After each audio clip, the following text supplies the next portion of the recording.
So good evening, everybody. Good to be with you all again. I'm going to share my screen. Let's see. Okay, I assume people can see that, so just yell at me if you can't. So, I feel like it's been, this might be the 12th month I've been doing this now. So I'm not running out of topics, but I am starting to kind of have to think a little bit harder about what I want to talk about each time we do this. And I was just telling Dottie before I jumped on here that these months are flying by so quickly that I literally was sitting there yesterday and I saw a post from her pop up on the town page that said I was speaking today. And I thought, wow, I should probably think about what I want to speak about, because these weeks are just rolling by so quickly. So luckily, I've been kind of looking at a couple of different properties. One really in particular that I'm excited to talk about over the last few weeks, and I was kind of thinking like, what is the commonality between these places, because they're all kind of all over the map in this part of the ag reserve and kind of from different eras to some extent. But they're all kind of unique looking homes, and so I thought maybe it'd be interesting just to kind of think about some of the unique architectural homes that kind of break the mold for what we typically see from a bunch of kind of the old, more federal style brick houses that are across the ag reserve. And we'll talk about this home on the screen in a bit. I'm curious if anybody recognizes what it is from this picture. This picture is actually from like the 70s or 80s, but I'll show you what it looks like today in a moment. I don't have an answer to this question. I just think it's, interesting to think about, what does it, when we look at some of these old homes in the ag reserve, especially these ones that are quite unique looking. I always find myself kind of asking like, well, I wonder what that portends about the individuals who built these homes, right? What did they want others to think about them? Certainly, the way in which we build the homes we live in sends a message to the people that are looking at them or visiting us in them. So I think that that's worth kind of thinking about as we talk through some of these properties. So that first home that I showed you on the opening screen is actually this home. They are the same house. This is the Nathan Dickerson Poole house, and it was built in 1871 by Nathan Dickerson Poole. I don't know of any other home quite like this, at least in this part of the ag reserve. It is what is referred to as Victorian Gothic. And, my kids, whenever we drive past it, refer to it as the gingerbread house. This picture is from, I want to say like around 1910, 1920. And I just love it. If you look closely on the deck or on the porch, you can see it looks like younger girls and then kind of an older gentleman sitting in a rocking chair behind them. So that could be Nathan Dickerson Poole himself. He actually passed away in 1912.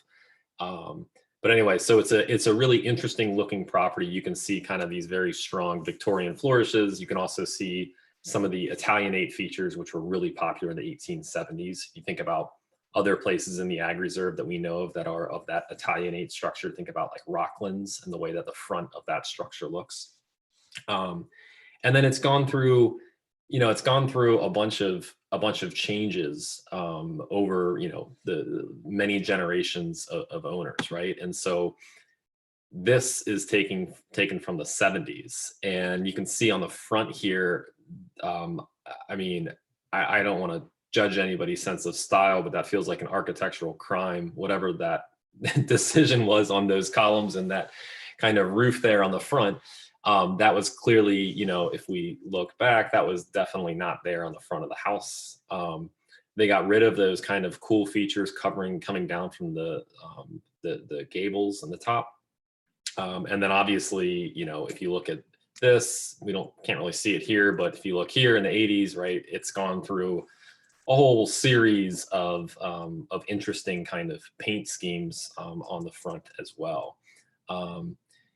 The home today looks like this. And it is, it's if you're driving to Edwards Ferry from Poolesville, it's out in that direction. You'll pass by it. You almost got to kind of look back through the trees, because it is a little bit hidden now. But a really beautiful house. It's, as I mentioned, built in the 1870s, by Nathan Dickerson Poole. He had inherited the land from his father, and my understanding is there was actually a log structure on this property, until some point in the early 20th century when it was torn down. And that was actually where the Pooles had initially, not the original Poole family, but the Nathan Dickerson Poole's father, who was a descendant of the original Poole family, had initially lived and raised his family. The other interesting thing about this land, and I guess this is true for a whole lot of properties in these parts, is because it is so close to Edwards Ferry. During the Civil War, we had a whole lot of troop movement here. And from the records, we can see that actually there, until the 1920s, my understanding, there was actually visible trench lines that were there from soldiers who had been camped out on the property. So kind of interesting backstory there. What else do I want to say about this? Yeah, so I mean, like I said, I think really unique home, interesting layout. I don't know of any other homes in the area like this one. And again, if you're curious and you want to see it for yourself, just drive out towards Edwards Ferry from the center of Poolesville and kind of look back to your right behind you as you go down that road, and you will see this home sitting back at the end of a long driveway. Let's see. Yeah, so Jack was just mentioning in the group chat that purple was a popular color in the late 19th century. Yeah, and in Rockville, a lot of those houses. Yeah, so I've seen, I don't know that I've heard that before. I've noticed that when we look at a lot of the Victorian era houses that are, kind of from that, like that post-Civil War time, 1870s, 1880s time frame, it did seem like there's a lot of interest and kind of bold color choices. I even think about that in some of the homes in the Buckystown area. If you're going towards Frederick, there's some bold choices architecturally and color-wise there. And a lot of those homes are kind of from a similar era to this. So there probably is something to that. Okay, so this is really the home that I'm kind of excited and interested in talking about. This is Winderbourne. And this home, so these pictures, by the way, were taken by me. I was just there 2 days ago. So this is basically what it looks like right now. And this home, you might have seen in the Washington Post last week. It was featured in a story because an individual is actually trying to, believe it or not, purchase this home and restore it. And so naturally, I worked some of my sources and managed to meet up with him at the home that he wants to purchase. And he's currently in a bit of a, I guess I'd call it a standoff with WSSC over water issues, water access. This home is actually in Boyd's, and if I'm being completely technical here, I actually think it sits just outside of the Ag Reserve boundaries, but it's close enough and cool enough that I wanted to include it. But Winderbourne was built in the 1880s, and it was built by the Totten family. And Mary and Enoch Totten were wealthy individuals for a few reasons. They were riding on the metropolitan line of the B&O Railroad through Boyd's in the early 1880s, and they were living in DC. Mary Totten's father was a US senator, and her uncle is the individual who invented the typewriter, a sewing machine, not a typewriter, sewing machine. And so as a result, there was quite a bit of wealth coming into the family from those two ventures. And they were coming through the area on a train, actually trying to find a place to build their summer home. They passed this spot, and they thought this would be a perfect place. I mean, and the home is maybe 100 yards off the railroad tracks. I mean, it's quite close. In fact, I would say that's one of the only negatives of the property lot, is that it is so close to the railroad tracks. But so they built this home in the 1880s. and it was known to be just quite a, they spared no expense on this place. And you can see, I mean, even in the architecture that you used here, it's kind of what we refer to as the Queen Anne style, which was common kind of in that period of time. But just even like the roof line, it's what's kind of interesting about this home, and I don't know that I've seen another house quite like this. From literally every single side and corner, the house looks completely different. There's no kind of single there's no symmetry at all, which gives it kind of a really unique look and feel. And you can see kind of this is from the back corner. So they built this home, and they spared no expense, as I mentioned. And then they had, even though they were only living here in the summer, it was their summer home. They had gardeners employed on the property year round, who tended to what were apparently really amazing gardens. And then they would, throughout the summer, throw all kinds of formal dinners and events in their home. Had a whole staff of butlers and maids who would, tend to their guests and serve meals on silver platters and whatnot. So it sounds like it was a, very kind of high end, social experience they were having here. Unfortunately for the Tottens, the good times did not last forever in this home. And they had 3 children.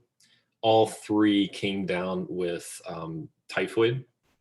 And one of them unfortunately passed away, and the other 2 had permanent hearing damage for the rest of their lives. So that was kind of the first extremely big loss. The second was one of those children later adopted a child, and that child passed away sliding down the banister at their home, having an accident falling off the banister, which I presume is these stairs that you're looking at here. So obviously another very significant loss. And then the third, and obviously not nearly as significant as those first 2, but definitely important here to the story, was in the early 1920s, the railroad yard actually, or the railroad doubled the width of the tracks. They added a second track. And when they did that, the bridge that the Totten family was using to cross over the railroad tracks to access their home was basically destroyed. And so now they were essentially cut off from the road at that point. And that was apparently kind of the final breaking point for them to say, enough's enough. They sold the home, and the family that they sold the home to has kind of passed it down generation through generation. But the last residents, I think, were living there in 2004, and it's been sitting empty since then. And you can see, the effects of a home sitting empty for this amount of time. So in some ways, a very, very sad story to see the home kind of fall into this state of disrepair, just given how grand it was and kind of continues to be. I mean, honestly, even when you're in there now, despite the graffiti and very rough looks, and I wouldn't want to be there by myself at night for sure, you can still tell that it was and is quite kind of an amazing home. And so, as I mentioned, this current individual, and you can read about it in the Washington Post, is working. He's under contract actually with the family to basically purchase this home and restore it. But that's under the presumption that they can kind of break this deadlock that they're in with WSSC. And the reason that WSSC cares about this place is because right behind it is I think it's the Seneca Creek Lake, the big lake there in Boyd's that was man-made back in, it's not even that old, I think in the 70s or the 60s. The lake sits right behind this house, and there's a dam on that lake, which was how it was, created. And WSSC wants access to that, and they also don't want any structure kind of interfering with any kind of like soil measurements or whatever close to that water surface. So that's an issue they're kind of working through right now. I don't know how to get resolved, but like I was saying, to this individual trying to purchase it the other day, I'm really hoping that they resolve that relatively quickly and it doesn't get caught up in litigation. Because honestly, and I mean, I don't think I'm shocking anybody to say this, but I don't know that this house has another 5 to 10 years to sit, right? I mean, I think this thing is pretty close. This individual who wants the home has actually stabilized it a bit with some beams on the inside to keep some of the structure up, but it's not going to sit much longer. So we'll hope that that ends in a positive outcome, but we'll just have to wait and see. Okay, and then so the Seneca Stone Barn, so quite different. And I've talked about this one before, so I apologize if you've heard this story before, but I think it is an interesting one. Um, what you're looking at here is an overhead map, and I think I saw Jim Poole on here. He's the one that gave me this, so thanks, Jim, for the tip.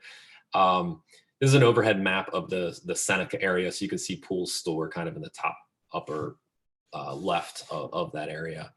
And if you're driving from Poolesville down towards Seneca's store, there's a home on your left that you really can't see, but that's referred to as Riverview, and it's an old stone home that sits a little bit back off of River Road, and it was kind of the overseer's house for the larger Montevideo property, which sits way back. It's that big historic yellow house kind of immediately across the street from the Seneca Schoolhouse. And this Riverview, stone home had this large stone barn sitting behind it. And what's unique about this barn is it's built in what they refer to as Greek Revival architectural style. And I think really what that comes down to is just the way, if you look at the picture on the left, the way kind of that opening comes out like that in the stone is quite unique. There's been, surveyors looking at this thing in the 60s and 70s who basically said it was one of the finest built barns in Montgomery County, if not the state of Maryland. So really interesting architecturally and significant. Unfortunately, this story has a really bad ending. So in some point in the mid 70s, the woman who was owning who owned the farm, which included this barn, for reasons that are still somewhat unclear, decided that she was tired of looking at this thing. And this was before it was under any kind of historic protection. And they brought in a bulldozer. And despite the fact that the Kiplinger family, who lives out at Montevideo, kind of right behind this barn, kind of tried to stop them and try to convince them and figure out a way to say that she couldn't be convinced. And so a bulldozer came out and literally bulldozed this thing to the ground. And then just to, I guess, put salt in the wound, she had them literally bury the stones in the field. So that I'm not sure why.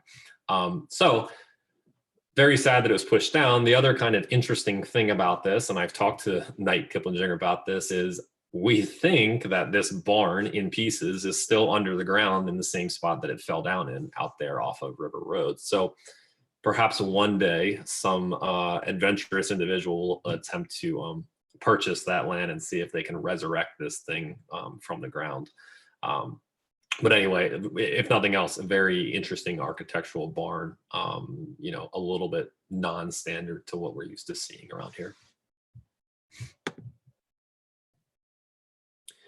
This is Mount Pleasant. So Mount Pleasant was built in the late 1700s by Alexander Whitaker.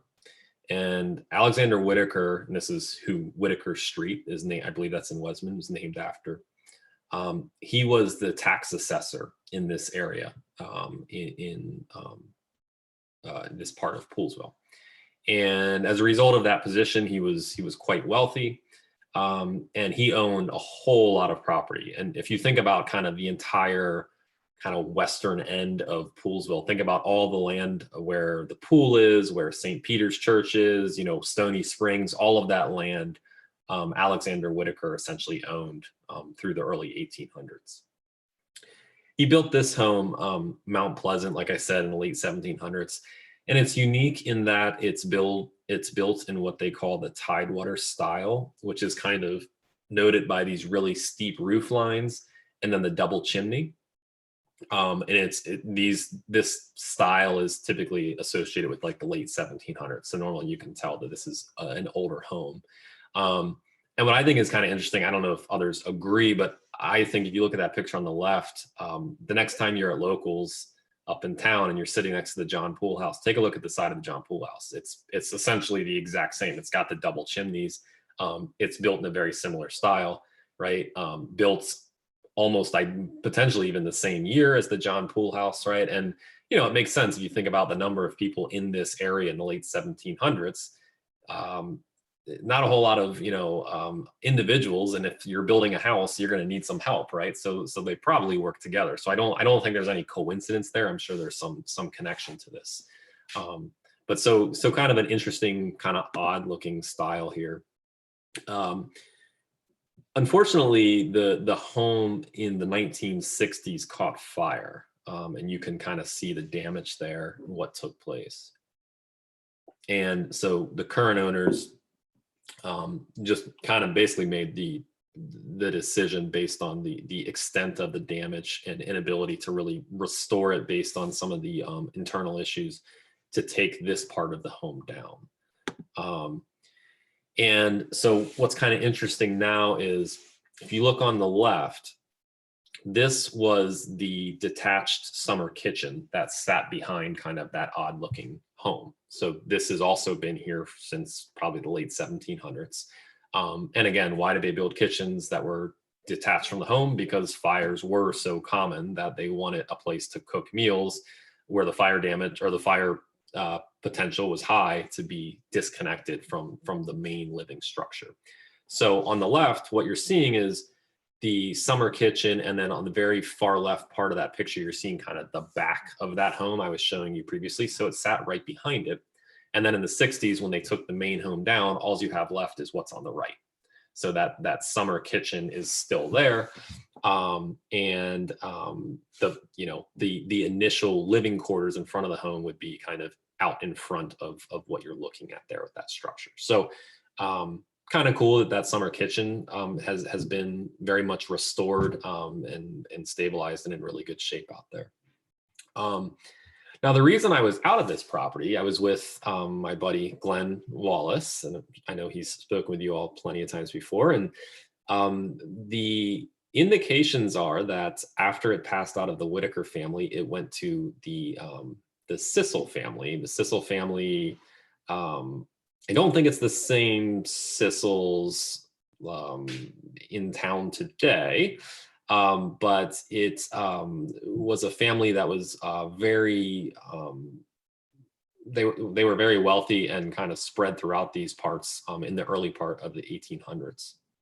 And based on some old maps, we think that many members of that family were actually buried here in the early 1800s, and then were actually reinterred and moved to Monocacy Cemetery later on.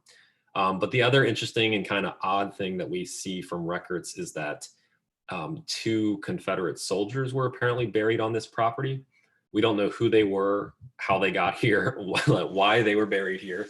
But so we were actually on this property kind of just looking around in hopes that we would uncover something that gave us some further indication of the story there. Unfortunately, we didn't really find anything, but it was certainly cool to be out there exploring.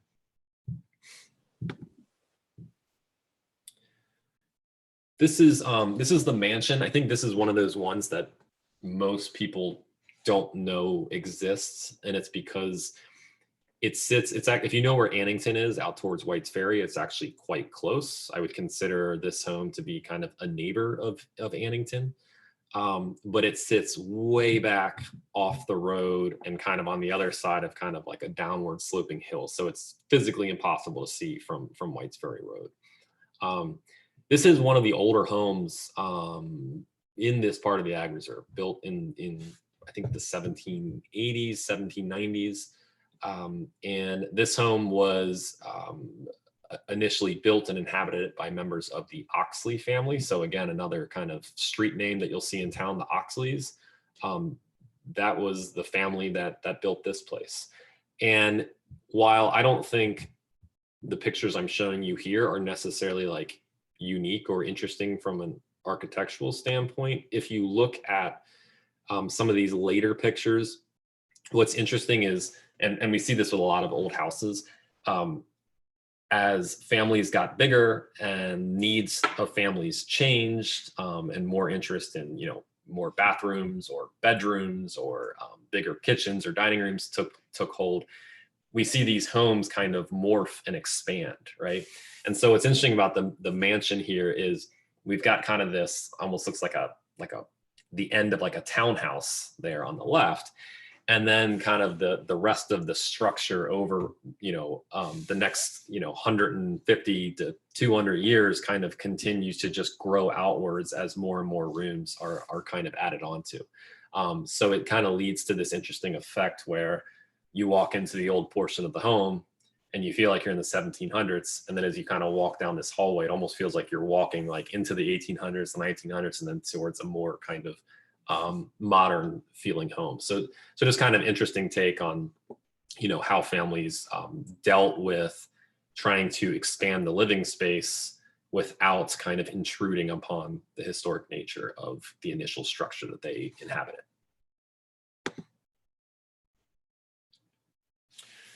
Solomon Simpson. So this is another one I've shown a lot because I really like this house. Solomon Simpson was one of the earliest settlers to these parts. He moved down to this area in Poole. This is actually closer to Bellsville, but he moved to the area in the late 1700s from Frederick. And he's referred to as Colonel Simpson in a lot of historic documents. And he managed, I'm not exactly sure kind of officially what his role was around here. So I think, during the revolution, I think he was in some form of a militia group. I'm not sure kind of what action he saw in the Revolutionary War, if any. But I think that was before he got here. Once he was here, I see him show up all the time as kind of like a witness to various wills for individuals that were living in the late 1700s around here. So he just I don't know if he was doing something in the legal profession or if he just had a whole lot of friends in these parts, but he just seems to kind of show up as like the guy that was attesting to a bunch of different things in these parts. He built his home in the late 1700s, and what you're looking at is his stone house is that portion to the left, which is clearly a bit older than the green, structure. But if we could go back to the early 1800s, what the owners of this home believe is that what we would see is this kitchen wing here in stone, but then where the greenhouse sits would have continued with there would have been a stone house there. And they think this is the case because if you go into the basement of the greenhouse, the stone foundation is kind of laid out in a similar footprint to the kitchen wing. So they think actually there was a stone home there. The greenhouse that you're looking at here was built in the 1890s, so it came much later. And I think what's interesting about that portion is if you look at it, it kind of looks odd, and it's because it's super, super tall, right? Normally we only see 2 stories. Here we're looking at 3 stories with an attic above that. And the reason that it's so tall is because it's quite narrow. Because when whoever the individual, it was the Jones family in the 1890s, when they built this home, it looks like they essentially saw this stone footprint of the previous home and just decided not to expand that foundation and instead just build up vertically, right? So kind of an interesting use of space there. And the current owners of this home have done just incredible restoration work inside and outside the home. And this was one of those homes that was on the historic tour a couple years ago now. But even on the inside, there's just a really interesting features to include this stairwell that you see, which actually actually curves, and the wall curves in it's very hard to describe, but it's a very kind of odd shape to a wall. And when you consider that was built in the 1890s, it's quite impressive given kind of the tools that would have been available to a carpenter at that point in time. And then you can see in the black and white, from the 70s, the home had fallen into some pretty significant disrepair there. And that's kind of looking at the house from the back. So again, you can kind of see that kitchen wing there off to the right, and then the main home from the 1890s in the center. Okay, so those were the main homes I wanted to talk about. Sorry, I feel like that was really short. I did want to mention, one of the things. So as Dottie mentioned at the top, I do sit on the Historic Medley District Board, and one of the things that I wanted to share with you all is that, and this is true for a lot of organizations, but COVID has been tough in terms of just fundraising and putting on events and things like that. I mean, as you all know.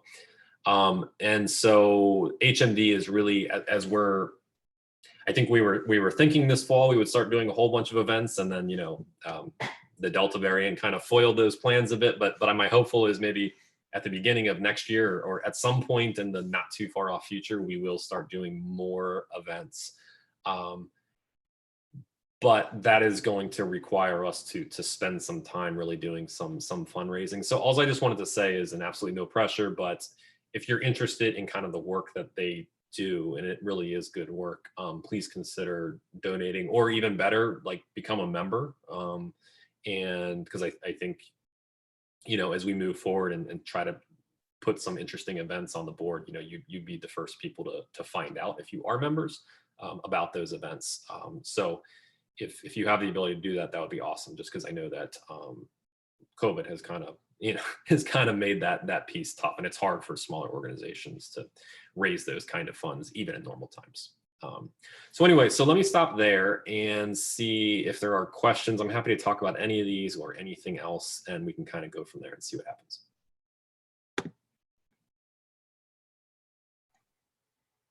So Kenny, where is Winderbourne in Boyd's? Where is that actually located? Yeah. Like if you were driving down. I'm trying to think of I know I should have provided like an overhead map. If you know that if you're driving, I always think of like if you know where the Elf School is, just because my two kids went there. Right. But if you go past there, there's like the small stoplight that sits like right underneath the train overpass. You have to go under it, and then you're like approaching the bridge that goes over the big man-made lake. The home kind of sits out. It's in the middle of the woods at the end of this super long kind of weird driveway that was paved by WSSC at some point to get access to the dam. So it's like pushed right up on the railroad tracks where they come through Boyd's. So is it on the dam side or across the street from it? It's I'm trying to think. It runs, I guess it would be across the street from it. Okay. Yeah. So yeah, it's I mean, I don't know. I on one hand, I showed up to this place the other day, and my first thought was, this guy is absolutely crazy. I mean, it's a beautiful structure, and I can understand why he would be interested. Yes, without question. I mean, it could be absolutely amazing. Yes, definitely. I mean, it's probably an understatement to say it's going to require some work. Yeah. But yes, it could be really cool. As I'm looking at that picture on the right, it almost kind of reminds me a little bit of that big kind of Queen Anne house out in Barnesville, kind of at the T intersection there when you come to that stop sign.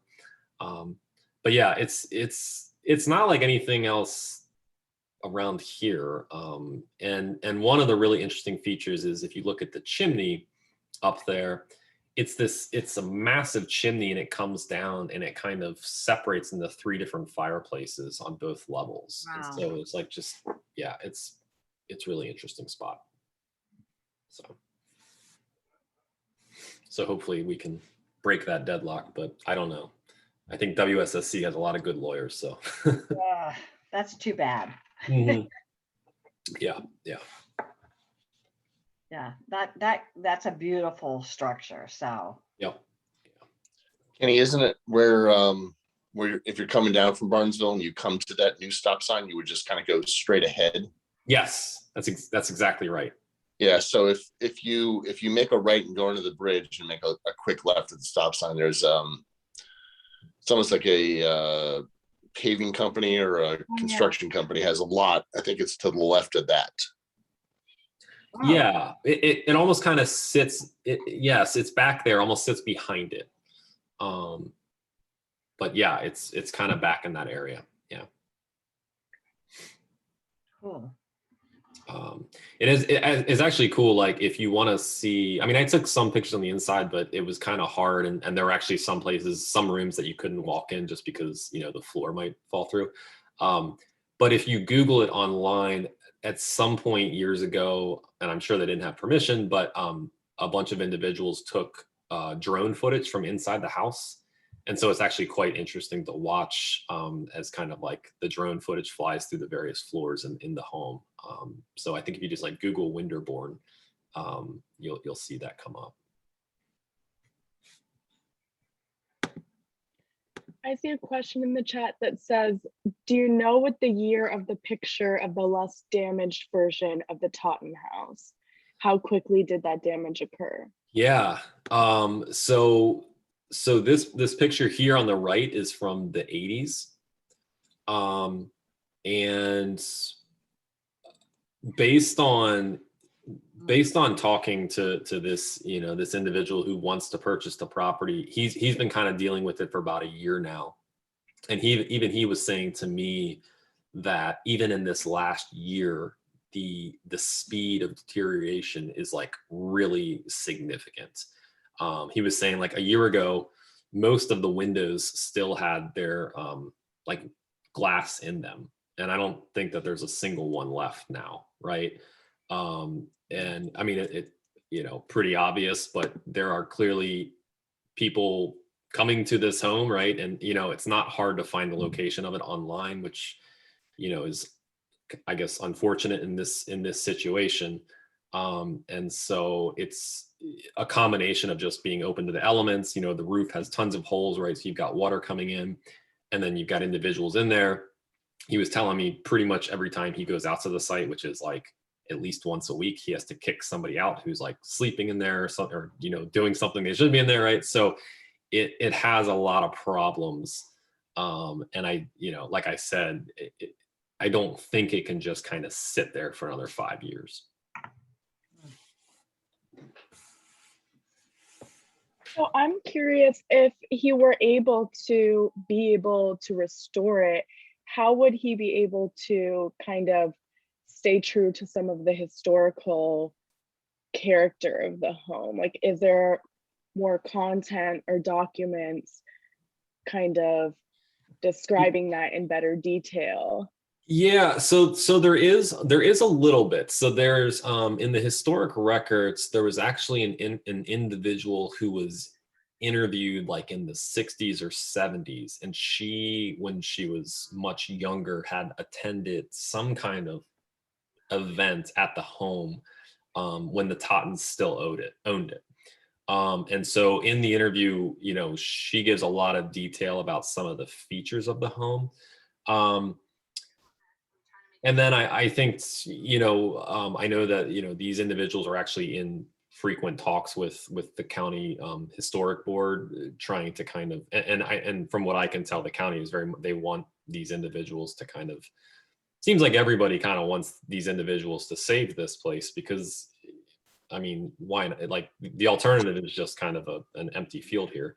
But they have a lot of, I think they have a lot of kind of examples from places like Rockville, where we see more of these homes from this era that they can draw from. So as they're considering restoring it, they can kind of use those ideas as a guide for how they want to do that. A lot of the interior, like the details, are still actually relatively intact. I mean, even if you look at this stairwell, I mean, it's remarkably like it's in really good shape. I mean, like normally when you go into old houses that are abandoned like this, a lot of these banisters are broken or just missing, or even in some cases I've seen where just the whole stairwell is just literally torn out of the house. So in that regard, like some of those features are in really good shape, which is surprising. But obviously in other places, like the massive hole in the wall, or the huge beehive at the very top of this picture that is so massive you can't even walk up these stairs, that will need to be corrected.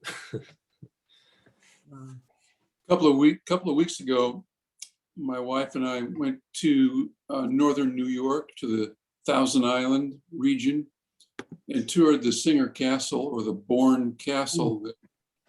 And they're a really well organized place.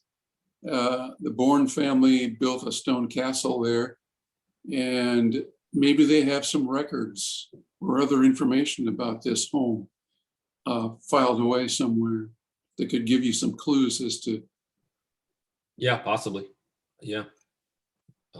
Definitely look into it. Yeah, I mean, I think right now the you know, which is understandable, like the individual trying to kind of purchase this and restore it, he has actually spent a lot of his own money just doing things like this. Apparently when he got it a year ago, this was like from floor to ceiling just filled with junk. And he spent money with a team cleaning this whole thing out, pulling stuff out. So it's the home is actually, you know, empty. It's not like you're walking through a whole bunch of trash or anything, because they've spent time cleaning that out. He's working with an architect to do architectural drawings, right? So he's doing a lot of this stuff completely at risk, because it could end up being that, you know, the WSSC does not budge on this and he's never able to purchase it. You know, he's, I guess, willing to take that risk in hopes that he can kind of illustrate a certain level of, you know, true intent here to not only live here, but really restore it to its original nature.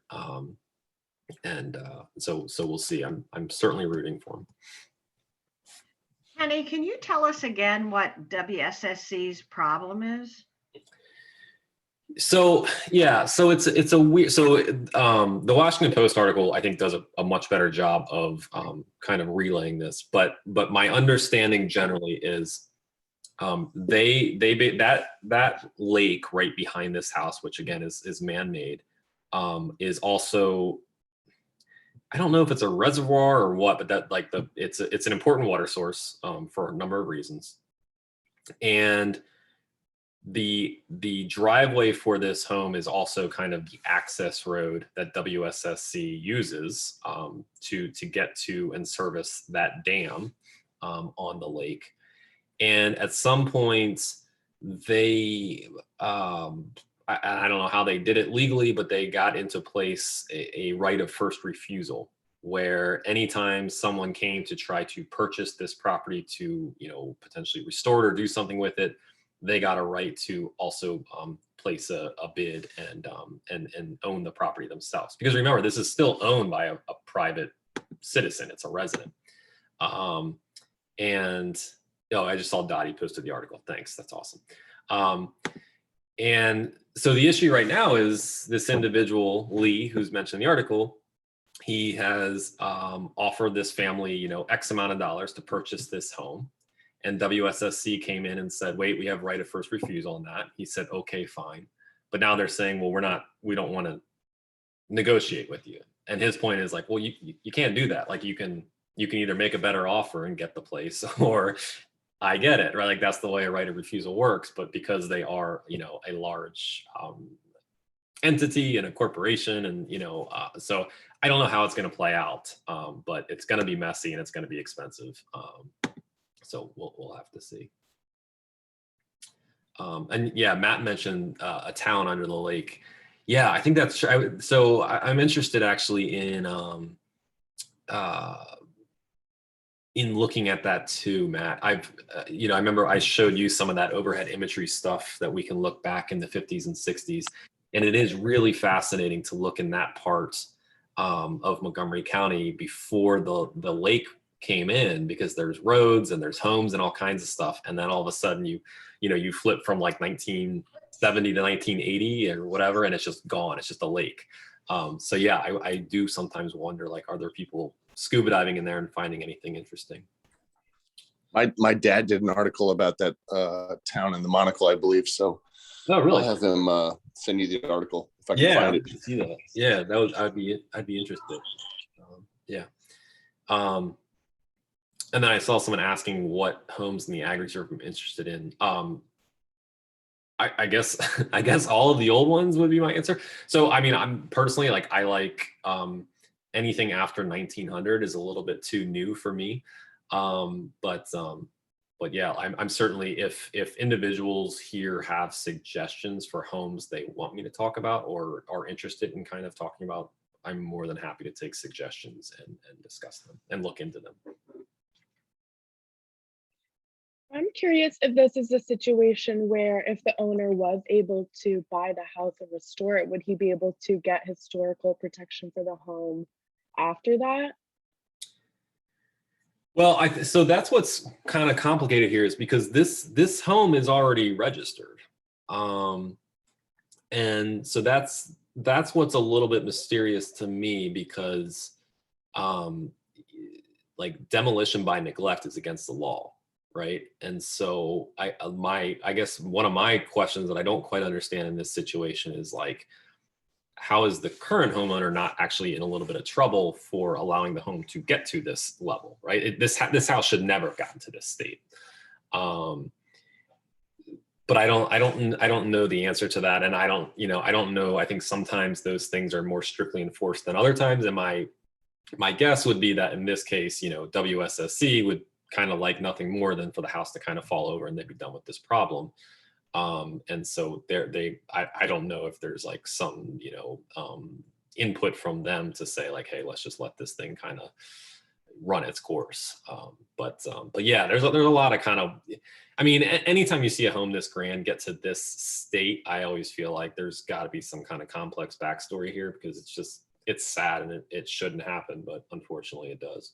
And, the current individual trying to purchase it, not only is he worried about it's staying up for the next few years, but he's also really concerned about things like fire damage, right? If you got these people coming in here, I mean, who knows what's happening? He's worried about like the stuff that's in here that is still kind of in good shape getting destroyed at some point.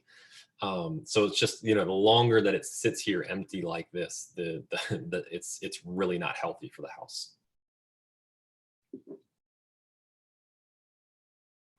And I also want to say, like, the reason that I'm very openly talking about it is because one of the things that Lee, this individual who mentioned the article, who mentioned to me, was he really wants to make this a public issue. I mean, I think he thinks, and he's probably right, it's in his best interest. I'm sure this is why he had the Washington Post article written, but he thinks kind of public exposure to people understanding like there's this really amazing house here and it's going to fall over. He wants people to kind of be aware of that and be kind of sharing this story, because the more people talking about it, the better. And he also said to me, that he is more than happy and willing to bring anybody at any time who wants to see this house out there. I mean, he was completely an open book, let me do whatever I want, take a lot of pictures, which is not always the case when I go to these old houses.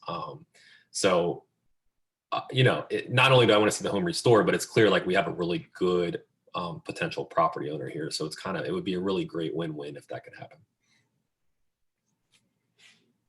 And that banister is beautiful. I know. It has not been destroyed. No, I know. Except, the story of the child falling off of it and dying as a result kind of dampens it a bit. But yes, it is a nice banister. Mm-hmm. Yeah, very nice. Do we have any last questions? Feel free to unmute and ask them or send them in the chat. I see one that says, is there a petition or a letter to WSSC for people to sign? That's a good question, Denise. I'm not sure. I'm sure that Lee is interested in doing something like that. I don't know if it's been started yet. I'll send him an email and ask him that question, because it's a good point. I'm sure that if he did something like that, a lot of people in this area would sign it. But let me ask that question and get back to you all. Yeah, I think we would love to share that along with, tonight's recording and the recap and everything. Yeah. It's such a great cause. Yeah, absolutely. Absolutely. Well, if we have no further questions, I hope you all enjoyed tonight's presentation as much as I did and learned something new. Of course, as always, if you think of any questions later, you can always email us at info@poolesvilleseniors.org. If you'd like to unmute or turn on your camera to say goodbye, now's the time. If you're joining us on Facebook Live, please leave a like and a comment. We'd like to thank Kenny for this presentation, as well as our ongoing sponsors and private contributors that help us keep our programs going because we love putting them on for you. If you enjoyed tonight's program, please consider joining us for more upcoming events.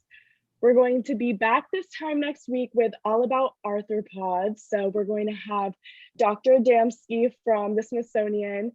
And it was originally an in-person event, but we've switched to virtual. So be sure to check it out on our website and register to join us. I think it'll be so fascinating. Of course, registration and details at. I was going to say, and it's family friendly, so kids may really enjoy that presentation. Sorry, didn't mean to interrupt you, Dottie. Go ahead. No, Melissa's totally right. I think that presentation will be great for really all ages, especially families. It's supposed to be super interactive and interesting.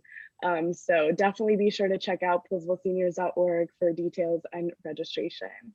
Thank you all so much for joining us tonight, and I hope you have a fantastic evening. Thank you.